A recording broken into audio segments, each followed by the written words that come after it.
ഈ അടുത്ത നാളുകളിൽ സൗദി അറേബ്യയിൽ നിന്ന് ഒരു വാർത്ത വന്നിരുന്നു.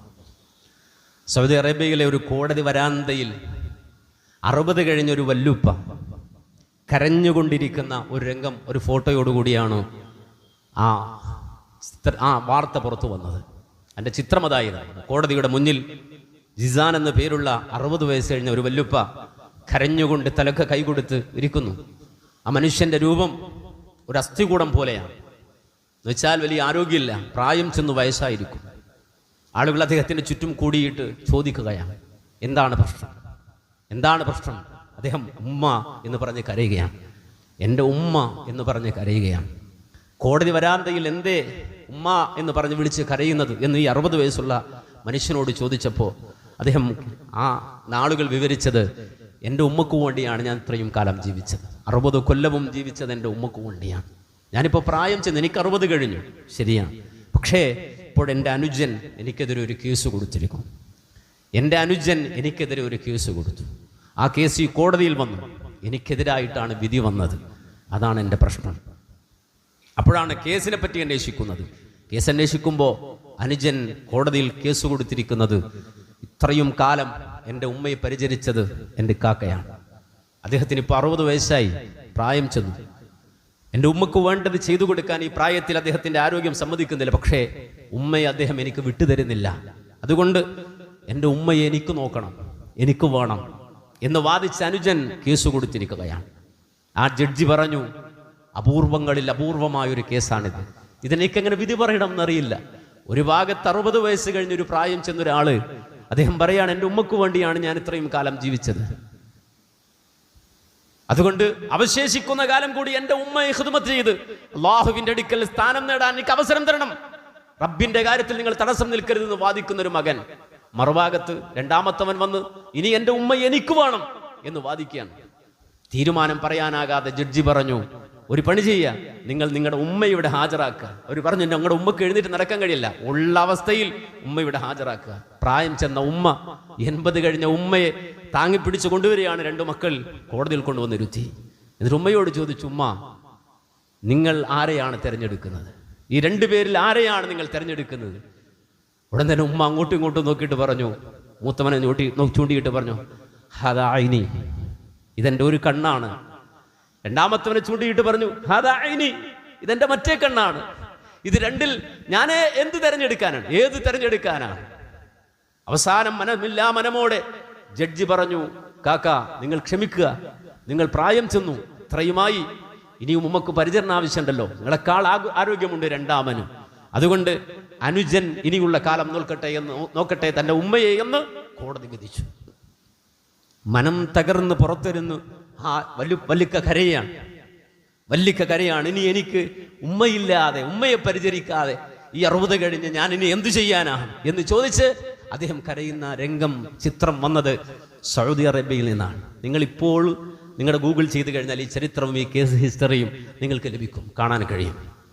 ഈ ചരിത്രമുള്ളപ്പോൾ തന്നെ നമ്മളൊരു വാർത്ത കേട്ടു കഴിഞ്ഞ ദിവസം. അത് നമ്മുടെ നാട്ടിൽ നിന്നാണ്, താമരശ്ശേരിയിൽ നിന്നാണ്. സ്വന്തം മാതാവിനെ കൊടുവാള് കൊണ്ട് വെട്ടിക്കൊന്ന കഥ നമ്മൾ കേട്ടു. കൊടുവാള് കൊണ്ട് സ്വന്തം മാതാവിനെ വെട്ടിക്കൊന്ന കഥ. അതിലെത്ര അത്ഭുതമുണ്ടോ എന്ന് ചിലപ്പോൾ നമ്മൾ ചിന്തിക്കും. കാര്യം നമ്മൾ കേട്ട് വാർത്തകൾ കേട്ട് നമ്മുടെ മനസ്സ് മരവിച്ചുപോയി. ഞാൻ കൊന്നവനെ കുറിച്ചല്ല ആലോചിച്ചത്. ഒരു രാത്രി ഉറങ്ങാൻ പോലും കഴിയാതെ ഞാൻ ചിന്തിച്ചത് ആ ഉമ്മയെ കുറിച്ചാണ്. സ്വന്തം മകന്റെ കൊടുവാളേറ്റുവാങ്ങിയ ഉമ്മ, അവർ ക്യാൻസർ പേഷ്യന്റ് ആയിരുന്നു. അതിനെ അതിജീവിച്ച ഒരു സ്ത്രീയാണ്. ഒരു സ്ട്രോക്ക് വന്നൊരു സ്ത്രീയാണ്. ബാപ്പ ചെറുപ്പത്തിലെ പോയതാണ്. ആ മകനെ പോറ്റി വളർത്തിയത് ആ ഉമ്മ ഓരോ വീടുകളിലും തെണ്ടി നടന്ന് ജോലി ചെയ്തിട്ടാണ്. ഉമ്മ ശേഖരിച്ചു വെച്ച പണം മകന് ബിരുദവും ബിരുദാനന്തര ബിരുദവും എടുക്കാൻ ആ പാവപ്പെട്ട സ്ത്രീ ഭർത്താവില്ലാതെ ഓടി നടന്നുണ്ടാക്കിയ പണം കൊണ്ടാണ് മകന് ബിരുദം നേടിയെടുക്കാൻ വേണ്ടി പണമടച്ച് പഠിപ്പിക്കാൻ വിട്ടത്. ആ കലാലയത്തിൽ ചെന്ന് ഡ്രഗ് അഡിക്റ്റായി ലഹരി ബാധിച്ച് മടങ്ങി വന്ന മകൻ, തൻ്റെ ജീവിതത്തിൻ്റെ സ്വപ്നമായി വളർത്തിക്കൊണ്ടുവന്ന മകൻ, ആ മകനെ അതിൽ നിന്ന് മോചിപ്പിക്കാനാണ് ആ ഉമ്മ ഡി അഡിക്ഷൻ സെന്ററിൽ കൊണ്ടുപോയി ആക്കിയത്. വലിയ ചെലവുണ്ടതിനൊക്കെ. വലിയ പണച്ചെലവുണ്ട് അതിനൊക്കെ. ആ മകനെ ഈ തളർച്ചയിൽ കിടന്ന ഉമ്മ, രോഗം പേറുന്ന ഉമ്മ ഒന്ന് കാണാനാണ് അവിടെ തിരിച്ചു വിളിപ്പിച്ചത്. മനസ്സിലാക്കണം, ഈ മാതാവിനെയാണ് ഒരുത്തൻ വെട്ടിക്കൊന്നത് നിസ്സാരമായി. അടുത്ത വീട്ടിൽ പോയിട്ട് ഒരു കൊടുവാള് കൊണ്ടുവന്നിട്ട് സ്വന്തം മാതാവിനെ കഴുത്ത് വെട്ടുന്ന നേരത്ത് സ്വന്തം മകന്റെ വെട്ടേറ്റ ഉമ്മ ആ മകന്റെ മുഖത്തേക്കൊന്ന് നോക്കിയിട്ടുണ്ടാകും. ദയനീയമായി കരഞ്ഞുകൊണ്ട് അവരുടെ കഴുത്തിനേറ്റ ആ വേദനയിൽ സ്വന്തം മകൻ ചോരയുറ്റുന്ന കൊടുവാളുമായി നിൽക്കുന്ന മകന്റെ മുഖത്തേക്ക് ദയനീയമായി ഒന്ന് നോക്കിയപ്പോ രണ്ടാമത്തെ വെട്ടവൻ വെട്ടി. അത് ഉമ്മാന്റെ കഴുത്തിലല്ല, ഉമ്മാന്റെ ചങ്ക് പറിക്കുന്ന വെട്ട്. ആ വെട്ടെന്തായിരുന്നു എന്നറിയോ? നീ എനിക്ക് ജന്മം നൽകിയതിനുള്ള ശിക്ഷയാടിയത് എന്ന് ആ മകൻ വിളിച്ചു പറഞ്ഞപ്പോ മരിച്ചുകൊണ്ടിരിക്കുന്ന ഉമ്മാന്റെ കൽബ് ആ മകൻ കുത്തി നുറുക്കിയിട്ടുണ്ടാവും. ദയനീയമായി ആ മകന്റെ മുഖത്ത് നോക്കിയിട്ടാണ് ആ ഉമ്മ പിടഞ്ഞു മരിച്ചത്. ആലോചിക്കണം, നമ്മുടെ കുടുംബങ്ങൾ, നമ്മുടെ മക്കൾ, അവർക്കറിയില്ല, അവർ കണ്ടിട്ടില്ല ബന്ധങ്ങൾ എന്താണ് എന്ന്. അവരുടെ സിരകളിലില്ല ബന്ധം. അവരുടെ രക്തത്തിൽ നിറഞ്ഞ ഡ്രഗ്സുകളാണ്, മയക്കുമരുന്നുകളാണ്, ബന്ധങ്ങളല്ല. ചോരയിലെ ബന്ധമല്ല, രക്തബന്ധം എന്ന് പറഞ്ഞാൽ ബന്ധം അവരുടെ ശരീരത്തിലില്ല.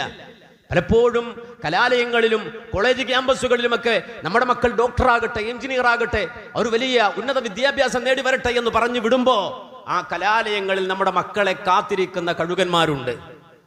അവരുടെ സിരകളിലേക്ക് രക്തത്തിന് പകരം, ആ രക്തത്തിലെ ബന്ധങ്ങൾക്ക് പകരം ബന്ധമൊന്നും വേണ്ടടോ, അതൊന്നും നമുക്ക് ആവശ്യമുള്ളതല്ല. നേരെ മറിച്ച് നമുക്ക് ആനന്ദിക്കണം. വലിയ ലോകം നമ്മുടെ മുന്നിൽ തുറന്നു കിടക്കുകയാണ്. അതുകൊണ്ട് നമുക്ക് ആ ലോകത്തേക്ക് പറക്കാമെന്ന് പറഞ്ഞുകൊണ്ട് ഡ്രഗ്സ് കുത്തിക്കൊടുക്കുന്ന കപാലികരായ കൂട്ടുകാർ കലാലയങ്ങളിലുണ്ട്.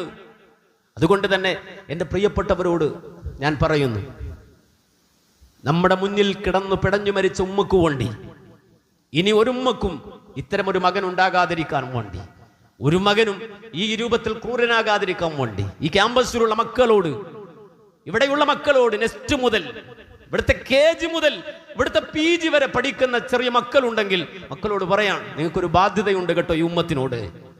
ലഹരി വേണ്ടെന്ന് പറയല അല്ല, ഞാൻ ലഹരി ഉപയോഗിക്കില്ല എന്ന് പറയൽ മാത്രമല്ല, ഞാൻ ലഹരി തൊടില്ല എന്ന് പറയൽ മാത്രമല്ല, ഞാൻ ഈ ലഹരിക്കെതിരെ, ഈ കൊള്ളരുതായ്മക്കെതിരെ ഇറങ്ങിപ്പോരാടും. ഈ നാട്ടിലെ ഉമ്മമാർക്ക് വേണ്ടി, ഈ നാട്ടിലെ സ്വസ്ഥമായ കുടുംബജീവിതം നടക്കുന്നതിന് വേണ്ടി ഇറങ്ങി ഒരു യോദ്ധാവിനെ പോലെ പോരാടുമെന്ന് മനസ്സിൽ ഉറപ്പിച്ച് പ്രവർത്തിക്കാൻ കരുത്തുള്ളവരായി നമ്മുടെ മക്കൾ വളരേണ്ടതുണ്ട്. അതുകൊണ്ട് വളരെ സ്നേഹത്തോടെയും വളരെയധികം ഉത്തരവാദിത്വത്തോടെയും ഈ ബാധ്യത ഏറ്റെടുക്കാൻ എൻ്റെ പ്രിയമുള്ള സഹോദരങ്ങൾ തയ്യാറാകേണ്ടതുണ്ട്. നമ്മുടെ ജീവിതത്തിൽ നമുക്ക് കിട്ടിയ കനികളെ, നന്മകളെ നമ്മൾ നമ്മുടെ ക്രൂരത കൊണ്ട് കെടുത്തിക്കളയരുത്. അതുകൊണ്ട് നമ്മുടെ പിതാക്കളെ, നമ്മുടെ മാതാക്കളെ കൈവെള്ളയിൽ സ്നേഹത്തോടെ പരിപാലിച്ച് അവർക്ക് എന്ത് കൊടുത്താലും, എന്ത് സ്നേഹം കൊടുത്താലും അതൊന്നിനും പകരമല്ല എന്ന് മനസ്സിലാക്കി അവരെ നെഞ്ചോട് ചേർത്ത് വെക്കാൻ നമുക്ക് കഴിയണം. അല്ലാഹു സുബ്ഹാനഹു വ തആല ഉപ്പമാരെയും ഉമ്മമാരെയും സ്നേഹിക്കുന്ന, അവർക്ക് വേണ്ടി നിരന്തരം അള്ളാഹുവിനോട് ദുആ ചെയ്യുന്ന നല്ല മക്കളിൽ അള്ളാഹു നാമേവരെയും ഉൾപ്പെടുത്തി അനുഗ്രഹിക്കുമാറാകട്ടെ.